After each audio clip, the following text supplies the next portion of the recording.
वहाँ के लीडर हैं, लेकिन आप गोवा वासी बनकर आए हैं प्रदर्शन करने के लिए। लेकिन देखिए कहीं चुनाव है तो ये नहीं लग रहा है कि इसमें राजनीतिक रोटियां सेकी जा रही है? बिल्कुल भी नहीं। ये राजनीतिक रोटियां की बात नहीं है। ये गोवा के अस्तित्व की बात है, ये गोवा की पहचान की बात है। जैसे मैं कह रहा था कि जो वहाँ की सरकार है, बड़े बड़े प्रोजेक्ट्स लाके जो हमारे नदी जंगल है, पहाड़ है, पेड़ है, नदियां हैं, उसको पूरा नष्ट करके बड़े बड़े प्रोजेक्ट्स लाकर गांव को खत्म कर रही है। और इसीलिए गोवा में आज आप जाएंगे तो हर जगह प्रोटेस्ट चल रहे हैं। ये कोई पॉलिटिकल पार्टी के प्रोटेस्ट नहीं है, वहाँ के गांव के लोग प्रोटेस्ट कर रहे हैं।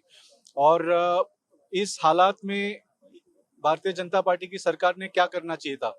उन्होंने ये सब जो कन्वर्जन्स कर रहे हैं, मतलब जो खेती की जगह है, जो जंगल है, उसको वैसे ही रख के बड़े बड़े प्रोजेक्ट्स के लिए ये पेड़ काट के ये सब जमीन नष्ट करने का परमिशन नहीं देना चाहिए था। लेकिन इस हालात में भारतीय जनता पार्टी की सरकार ने क्या किया है? छोटा सा कारापुर गांव, जहाँ की आबादी 3,500-4 हजार है, उसमें गोवा के इतिहास का सबसे बड़ा रियल एस्टेट प्रोजेक्ट का अप्रूवल दिया है।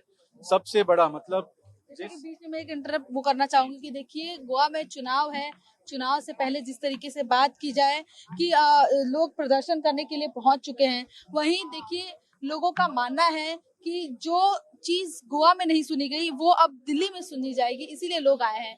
तमाम विपक्ष की पार्टियां भी हैं।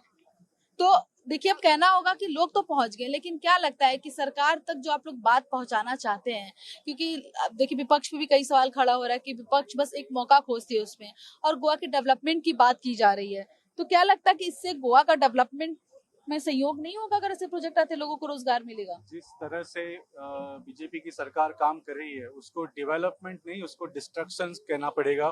क्योंकि जैसे कहा, गोवा एक बहुत छोटी सी जगह है।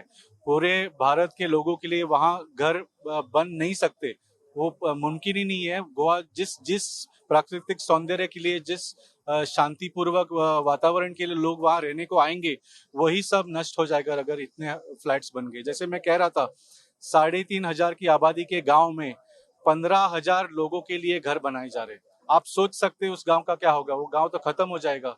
तो ये डेवलपमेंट कौन सा है? ये तो डिस्ट्रक्शन हो गया। तो इसीलिए हमने गोवा की सरकार से बहुत बार मांग की। अभी इतने महीनों से 99 दिन से ये कारापुर गांव के लोग वहां पे प्रोटेस्ट कर रहे हैं। वहां की सरकार ने सुनी नहीं, इसलिए आज 100वें दिन यहाँ जंतर मंतर पे अपनी मांग लेके आए हैं।